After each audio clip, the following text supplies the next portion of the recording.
listos para lo que tengamos que aportar a esta gran familia de Sin Censura y esta gran audiencia.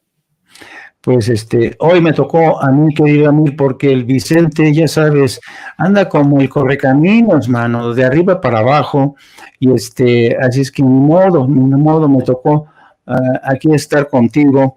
¿Qué te parece si arrancamos, querido Amir? Hoy nos sorprendió, querido Amir, la noticia que publica El País y también la revista Proceso, de que Enrique Peña Nieto habría tratado de obtener un tipo de visado casi a la desesperada para irse a España en cuanto terminara la presidencia. A mí me intriga mucho esta actitud de los políticos mexicanos, exmandatarios, exfuncionarios, que una vez que terminan su cargo, ya han acumulado una considerable fortuna y lo último que quieren es seguir viviendo en México y prefieren irse a Miami, prefieren irse a Nueva York, prefieren irse a Georgia, prefieren irse en este caso a España y según dice El País, Enrique Peña Nieto habría echado mano primero de un tipo de visado para gente que son de este tipo de visados que se conceden en situaciones bastante extremas por violencia, en fin, y fue digamos, el primer intento. Después contrató ya a un bufete de abogados bastante caro que le dijeron, oiga, señor presidente Peña Nieto, ¿qué anda haciendo usted pidiendo un visado que pide cualquier desplazado o refugiado? No, no, no. Usted tiene muchísimo dinero, ¿por qué no consigue un visado dorado? Y es finalmente lo que decidió hacer Enrique Peña Nieto. ¿Qué opinión tienes de esta acción de Enrique Peña Nieto, querido amigo? Bueno, la verdad es que no me sorprende en lo absoluto el tema, porque ya vimos la conferencia que tuvo la unidad de ¿sí me escucho bien? ¿Se te escucha? ¿Sí me escucho bien? Sí, ¿verdad? Sí. ¿Aló, aló? Bueno. Adelante, Amir. Perdón, es que, bueno, en realidad no me sorprende, disculpen, no me sorprende porque vimos ya, por ejemplo, la presentación que tuvimos en la mañanera de la Unidad de Inteligencia Financiera, en donde básicamente, pues, hablan de dos empresas muy ligadas con familiares, incluso el expresidente también es socio y recibe participaciones de esas empresas, que tuvieron contratos y movieron dinero por la cantidad de 10,000 millones de pesos. Es decir, ellos Peña Nieto al entender, porque lo entiende muy bien, que el cambio que viene para México es radical, o sea, es decir, no es lo clasifica el presidente de México como un gatopardismo, como lo que pasó con Fox, sino que de alguna manera, realmente iba a pasar un cambio. Él lo entendía bien todos los sistemas,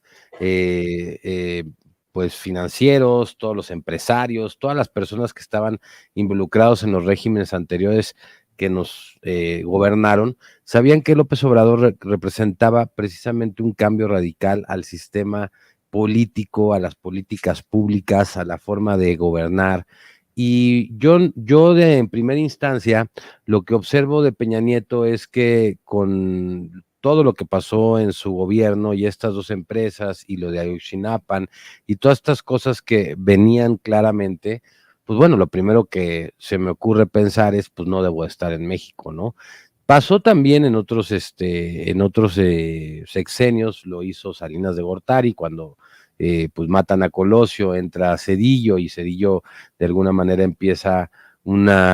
cae la moneda y bueno, se empiezan a echar la culpa entre uno y otro y viene esta salida y pues ahora sí que se va del país básicamente Salinas de Gortari y yo lo veo muy bien ejemplificado también en Peña. Desesperado porque pues bueno, pues no le daba mucho tiempo. Hay que recordar que Peña casi dejó de gobernar desde que ganó Andrés Manuel López Obrador. Es decir, una vez que pasa la elección, Andrés Manuel López Obrador empieza a tener a gobernar básicamente sin que fuera gobierno, porque empieza, digamos, a tener acciones previas a entrar a su gobierno. Y él mismo lo dice, lo ha dicho y expresó en varias mañaneras, que él empieza a trabajar, por ejemplo, con la búsqueda del terreno, de la refinería, y empieza a prospectar todos estos temas desde antes de asumir el poder, para que cuando ellos asuman el poder, el tiempo no les ganara. No se me hace raro en una figura como Peña Nieto, tomando en consideración que hasta se disfrazó y se puso una peluca, ¿no? En algún momento. Creo que sabe lo que debe, creo que sabe lo que está teniendo, y pues bueno, en este sentido, pues recurrir a este tipo de visas, de recurrir a este tipo de amistades y salidas por la puerta de atrás, porque habría que analizar, si un presidente de México hace un trabajo, digamos, López Obrador al final seguirá del país. Yo lo dudo. O sea, yo creo que él se va a ir y va a vivir exactamente igual como vivía antes de que fuera presidente y como vive ahora, retirado en su rancho, pero pues sin que le puedan achacar cosas que después él tenga que esconderse. Yo creo que se esconden porque saben lo que deben, ¿no? En parte yo sospecho de eso, querido amigo, pero también sospecho que yo no sé qué es lo que ocurre con los políticos, exmandatarios, que una parte de ellos, una vez que asumen el poder y tienen y gozan de ese poder, incluso disfrutan de ese poder sin paliativos, sin controles, porque acuérdate que fueron las presidencias de, qué sé yo, desde López Portillo, de la Madrid, incluso con Vicente Fox, Felipe Calderón y Enrique Peña Nieto, fueron presidencias imperiales, ¿no? Y que tenían un control absoluto. Decían ellos que ya se había acabado la era del presidencialismo, pues no es cierto. Sabíamos que los presidentes tenían un amplio control incluso sobre el poder legislativo y el ejecutivo. Hoy por primera vez tenemos a un presidente que efectivamente está respetando esa separación de poderes, pero me llama mucho la atención que estos expresidentes que gobernaron casi como mandarines con un poder prácticamente irrestricto, terminen por largarse a vivir la vida loca, ¿no? En Estados Unidos, lo mismo pasa con algunos periodistas, por cierto, como Carlos Loré de Mola, como Genaro García Luna, que se compraron apartamentos en Miami, una ciudad que yo considero como una suerte de agujero negro intelectual. Yo no sé por qué les gusta Miami, pero y en el caso de Peña Nieto, me llama la atención que haya sido España, Madrid, el lugar elegido. ¿Será quizá porque empresas españolas gozaron durante su presidencia de una manga ancha que ya no han podido seguir utilizando bajo la presidencia del presidente Andrés Manuel López Obrador? ¿Y qué te parece? Te propongo hoy, acto seguido, querido amigo, que pasemos a un tema interesante de verdad. En la mañana el presidente hizo hoy alusión a una anécdota bastante interesante que tiene que ver con los diálogos que mantuvo con el expresidente Donald Trump. Y en esta, según la anécdota que cuenta el presidente, en este diálogo a Andrés Manuel López Obrador se le ocurrió incorporar como uno de parte de los temas del menú que había sido pactado con Relaciones Exteriores, el tema de las comisiones que pagan nuestros paisanos por enviar las remesas a México. Y el presidente le dijo al presidente Trump, oye, ¿por qué no eliminamos esta comisión para que nuestra gente pueda mandar más dinero y su gente sobre todo reciba más dinero? Y le respondió así a bote pronto Donald Trump, oye, no, pues con esas comisiones yo pienso pagar el muro. Y entonces el presidente reconoce que eso lo dejó prácticamente, lo sacó de balance, si no es porque se acuerda que el secretario de Defensa le había informado del descubrimiento de un túnel que pasaba por debajo entre Tijuana y San Diego y pasaba por debajo de la aduana de Estados Unidos en San Diego. Y dice, señor presidente, quiero decirle que su política del muro no funciona y la mejor prueba que tengo, y le voy a pasar información, es este túnel que mi secretario de Defensa me acaba de confirmar que existe, ¿no? Y dice que entonces Donald Trump dijo, bueno, ya lo discutiremos más. Después de esta anécdota, el presidente hizo la siguiente reflexión. Bueno, pues entonces, ¿qué hay que decir? Que el tema del muro es un mero pretexto. Sirve como pura propaganda de los sectores más extremistas del Partido Republicano e incluso de algunos sectores del Partido Demócrata. Hemos tenido en cuenta esta propaganda, viene de lejos, querido amigo, viene, qué sé yo me acuerdo que en el año 1994, cuando estaba Bill Clinton, se declaró la puesta en marcha de la llamada Operación Guardián, y en aquel entonces se hablaba de la amenaza del narco, ¿no? Y después, a partir, ¿te acuerdas de los atentados del 11 de septiembre del 2001? Pues ya el enemigo no era el narcotráfico, sino los terroristas. Nos espantaron a todo mundo con este tema de los terroristas que se iban a colar por la frontera. Entonces, hoy mismo, Steve Bannon, el que fue un poderoso aliado de Donald Trump, se tuvo que entregar a las autoridades de Nueva York porque resulta ser que en medio de esta campaña a favor de edificar el muro, Steve Bannon estafó a mucha gente diciéndoles que necesitamos dinero para edificar ese muro, y el fiscal que sigue el caso dice, bueno, como fue, a pesar de que fueron donaciones para el tema de la frontera en México, muchos de los donantes son de Nueva York, así es que a rendir cuentas. ¿Qué opinión tienes de esto, querido amigo? Pues bueno, el tema del muro siempre fue un tema pues bastante polémico. Quiero contarles que, bueno, en algún momento hice un cartoon animado, precisamente lo que significaba el muro. Yo lo recuerdo muy bien porque en el momento que publicamos ese cartoon animado hablábamos precisamente de esta narrativa que Trump tenía de que los mexicanos eran pues violadores, malas personas, y que pues, se tenía que construir un muro.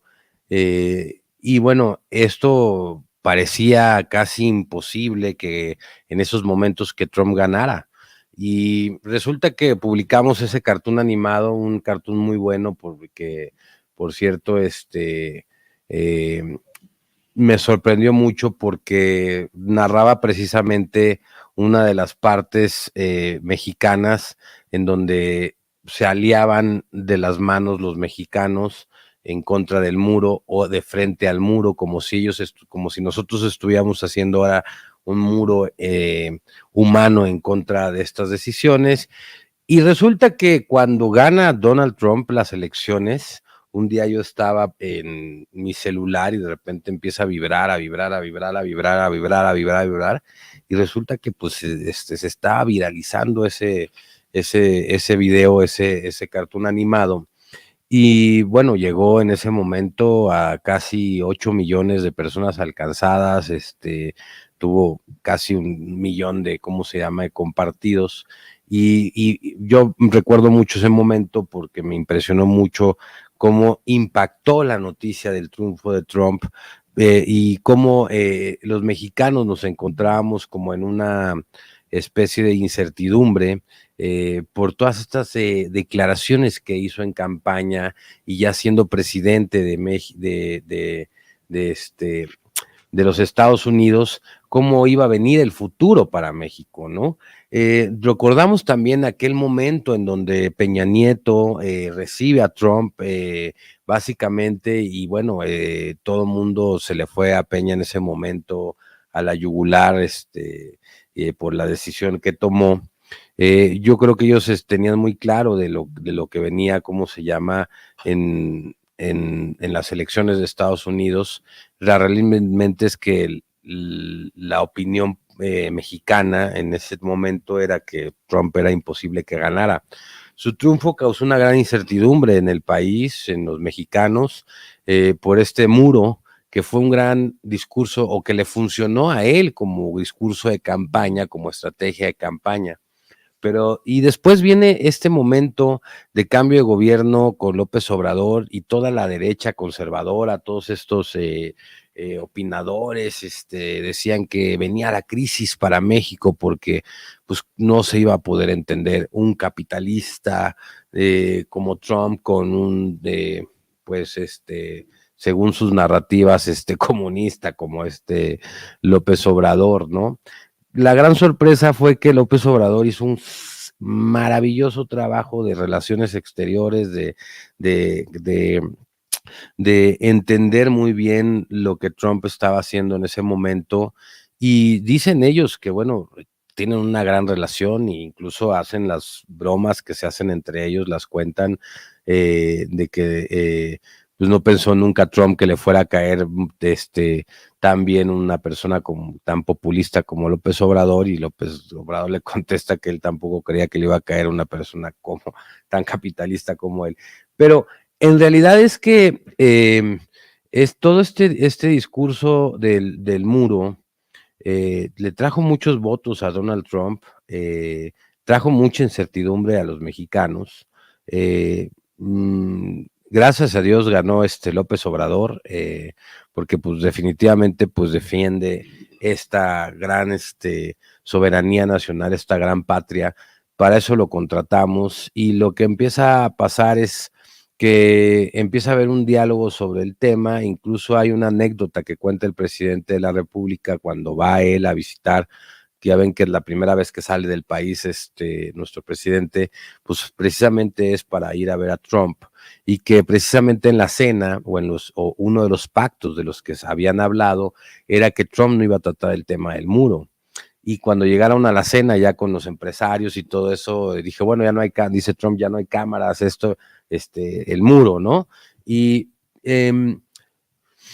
una de las cosas que sí es lamentable es que hayan pedido donativos para eso, ¿no? O sea, que hayan, ¿cómo se llama? Engañado a las personas, a los americanos, con esta promesa de campaña que a todas luces era imposible que se ejecutara, y menos con el dinero de los mexicanos, ¿no? Decía Trump que incluso iba a hacer que los mexicanos lo pagáramos.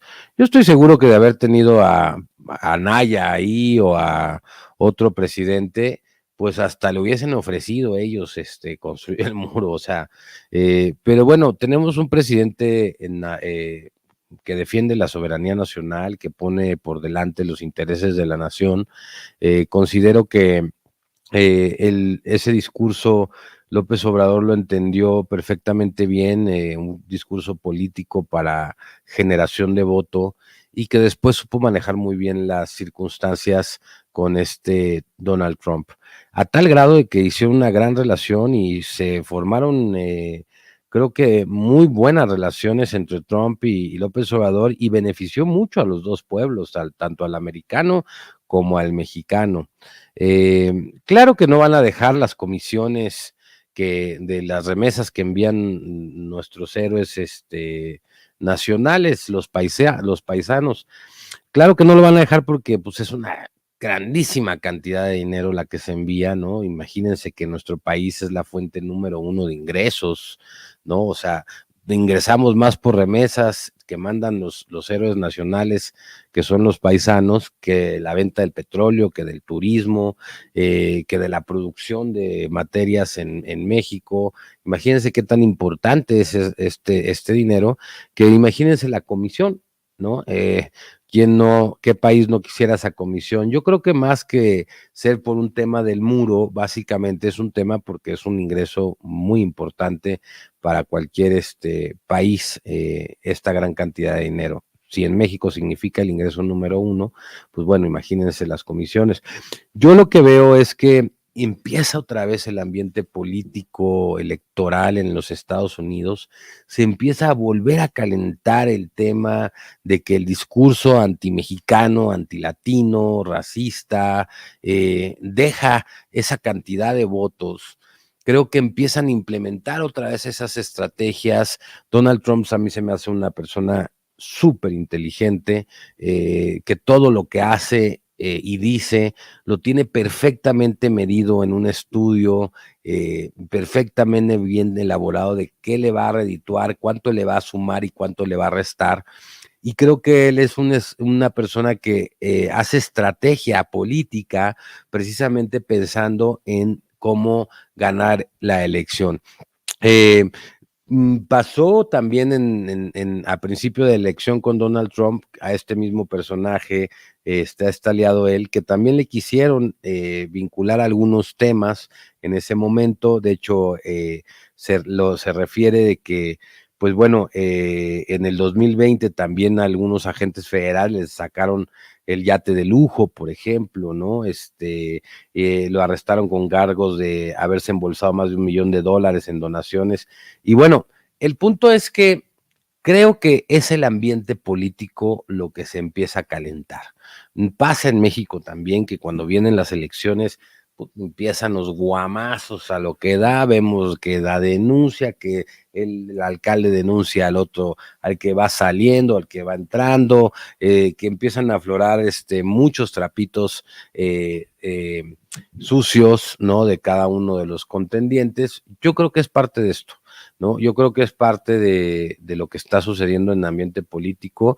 Imagínense el regreso de Trump a la presidencia, o sea, hay que pensar en lo que sucedió cuando salió, o sea, ese apagón de los medios que le dieron, el veto de Twitter, de Facebook, de Instagram, de YouTube, cómo terminó el gobierno de Donald Trump y ahorita está entrando otra vez, digamos, a la contienda electoral. Imagínense que gane. O sea, ya, o sea, en aquel momento lo creíamos increíble, no pensáramos que fuera a ganar. Bueno, ahorita no me sorprendería, ¿no? Y bueno, yo creo que parte de todas, él va a tratar de otra vez volver a tratar de revivir ese sentimiento clasista, ese sentimiento racista que está muy arraigado en muchos de los estados de los Estados Unidos. Y pues bueno, creo que él va a apostar a recuperar ese voto y que en ese contexto van a brotar grandes cosas. Es decir, a ver, después de que le apagaron todas las señales televisivas a Donald Trump en aquel entonces, de que lo vetaron de todas las redes sociales, no me sorprende que en este momento a uno de sus aliados le estén fincando responsabilidades por algún tipo de hecho, ¿no? O sea, no se me haría raro, tal vez porque yo vivo en México y eso es muy, pues bueno, a lo mejor común que de repente vemos que las autoridades usan el poder para poder atacar a sus contrincantes. Lo vimos mucho en el gobierno de Peña, en el gobierno de Calderón, en el gobierno de Fox. Ahí tenemos el desafuero como un gran ejemplo de cómo se usa el poder en contra de un opositor. ¿Qué creo que va a pasar? Creo que vamos a ver más de estas cosas, ¿no? La realidad es que creo que vamos a ver cada vez más caliente el tema de la elección en los Estados Unidos, en donde las encuestas se empiezan a posicionar a Trump de una manera seria en el tema. Creo que va a venir un gran ataque hacia él. Todavía no regresa a Twitter, todavía no regresa a Facebook, todavía no regresa a YouTube. Vaya, ¿qué nos podemos esperar de todo esto? Pues bueno, precisamente nos podemos esperar todo, a mi punto de vista, después de haber visto cómo es que cómo cerró su administración. Creo que hay una gran temor de un sector de los americanos, del grupo de poder de los americanos, de que regrese Donald Trump. Imagínate otra vez en la presidencia, ¿no? Después de que lo que le hicieron, o sea, vaya, yo creo que se van a ver peores cosas de la que estamos viendo, de que se presenta con el fiscal y renacer del discurso de odio. Yo creo que esas son las cosas más pequeñas que vamos a ver en la elección presidencial de los Estados Unidos. Hay que estar atentos, hay que estar con la mente muy abierta de lo que se está peleando en Estados Unidos. Básicamente es el poder de la primera potencia mundial y que lo que se está peleando en ese sentido, pues es pues el control básicamente de gran parte del mundo, ¿no? Y de las economías del mundo. Entonces va a haber yo creo que un gran enfrentamiento que ojalá y deseo de todo corazón que no derive en hechos violentos o en un hecho que al pueblo americano le haga caer en algún tipo de guerra civil o algo por el estilo, porque pues ya vimos en aquel momento lo del Capitolio, o sea, bueno, yo la verdad que creo que el pueblo americano se merece una elección en paz,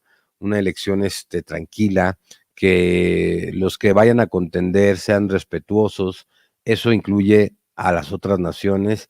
Y bueno, miren, de cualquier modo, ya para cerrar esta reflexión, yo no estoy preocupado por lo que Donald Trump pueda decir de México, porque tenemos presidente para defender el tema, y ya lo dijo en la mañanera. O sea, es que este presidente, yo que tengo la posibilidad de asistir a las mañaneras, vaya, de repente cuando veo que les pone sus catorrazos a los senadores, al parlamento, vaya, que los expone en la mañanera, y estas cosas, creo que tenemos un presidente que no tenemos por qué pensar que vamos a ser otra vez, digamos, usados para un discurso de odio sin que haya respuesta. Porque cuando estuvo Peña Nieto y todo este discurso de odio se llevó, pues lo que hubo fue una invitación, ¿no? A México y tratarlo como señor, pásele por aquí y ¿cómo se llama? A bolearle las botas y los zapatos y esto. Yo creo que el presidente de México no se va a quedar callado, creo que va a ser muy cauto también a la hora de contestar, pero que tenemos mucho presidente para defender la dignidad y la soberanía nacional. Amir, que mucha gente, sobre todo la gente que no creía en Andrés Manuel López Obrador, no creían que tuviera la estatura como estadista que demostró frente a Donald Trump. Yo recuerdo que precisamente en los días previos a la gira del presidente de México a Washington, yo platicaba con gente de la embajada en México, entre ellos con el embajador, el esposo de la embajadora, que también se oponía al viaje del presidente, porque tenían miedo de que Donald Trump iba a maltratar al presidente de México. Agustín Gutiérrez Canet, el esposo del embajador, me decía, es que no sé, no estoy seguro de que sea buena idea la de venir a Washington. Y yo le dije, ¿qué tan poca confianza le tienen a Andrés Manuel López Obrador? Si Andrés Manuel López Obrador ha demostrado tener una estatura de estadista. Y dice, bueno, pues a lo mejor tú tienes razón, pero me llamó poderosamente la atención estos temores infundados de mucha gente. Muchos hubieran querido, por supuesto de la derecha, ver a un Andrés Manuel López Obrador vapuleado por Donald Trump, cosa que no ocurrió, y lo que es más, fue mejor de lo esperado. Y hasta la fecha, yo no diría tanto que Andrés Manuel López Obrador es amigo de Donald Trump.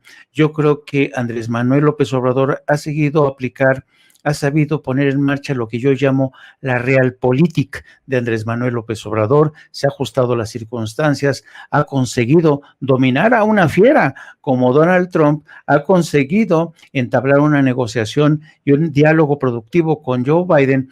Y si regresa Donald Trump, la verdad es, a mí no me preocupa y el presidente quizá por ello es cauto a la hora de hablar de Donald Trump, porque sabe que la posibilidad de que Donald Trump regrese es real.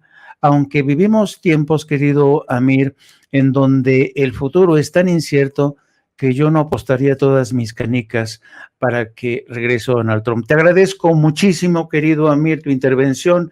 Queridos amigos, por favor, querido Amir, que es el director del Quintana Roo, secretario de Periodistas Desplazados, ¿dónde te puede encontrar la gente? ¿Dónde te puede seguir, querido Amir? Bueno, pues podrían seguirme en mi Twitter, @AmirIbrahimQRO, leernos en el portal Los Reporteros MX, seguir la cuenta de Periodistas Desplazados, que pues es una asociación civil que conformamos para la defensa de la libertad de expresión de compañeros agredidos, hoy muy dedicada a la defensa de los nuevos compañeros, los nuevos periodistas que han brotado en la comunicación alternativa. muchos les dicen youtuberos, a mí cuando se los dicen de forma cariñosa me gusta, cuando se los dicen de forma despectiva me molesta mucho. Yo prefiero decirles la nueva generación de periodismo, la nueva generación de periodistas alternativos, de redes sociales, comunicadores que están haciendo comunicación muy interesante. Y pues bueno, en el Quintana Roo MX es uno de los portales que también dirijo, y pues bueno, pues por ahí nos pueden seguir. Pues muchas gracias y un abrazo, querido Amir. Hasta la otra, miembro de esta familia también de Sin Censura, el querido Amir Ibrahim. Amigos, amigas, regresamos en breve, pero mientras seguimos hablando sin pelos en la lengua, sin censura, usted puede suscribirse a nuestros 3 principales canales en YouTube. Sin Censura Media, en donde tenemos más de 1,600,000 suscriptores, Sin Censura TV, en donde tenemos más de 1 millón de suscriptores, y en Sin Censura Presenta, en donde queremos llegar muy pronto a los 100,000 suscriptores. Si usted ya está inscrito en Sin Censura Media, suscríbase en Sin Censura TV. Si ya está suscrito en Sin Censura TV y Sin Censura Media, suscríbase a Sin Censura Presenta. Recuerde que es gratis, no tiene que sacar un solo centavo de su bolsillo para apoyarnos. Dele clic en la campanita para que los señores y señoras de YouTube envíen las notificaciones cuando estemos transmitiendo en vivo y en directo o estemos subiendo videos. También nos puede seguir en Twitter en @Vicente Serrano y hasta en Instagram. Ojo, también estamos en Instagram. Son nuestras redes sociales y con el apoyo de ustedes seguimos creciendo, porque con ustedes todo, sin ustedes nada.